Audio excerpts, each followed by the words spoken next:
পারে তুই leak leak হয়ে যাচ্ছে দেখি সামনে সাইকেলের দোকানে দেখি লিক ক্যান সারবো সামনে এবার দোকান পেয়েছি লিক ক্যান সারিয়ে নেবো তারপর যা অবস্থা দেখা যাবে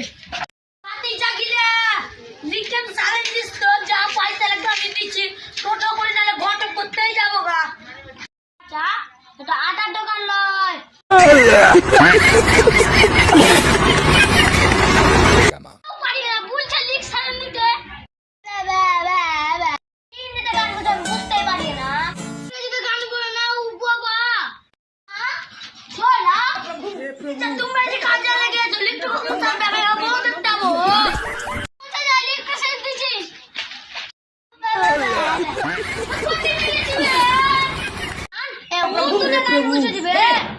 বাচ্চাদের গোষ্ঠীকে বিচি তোদের গোষ্ঠীকে বিচি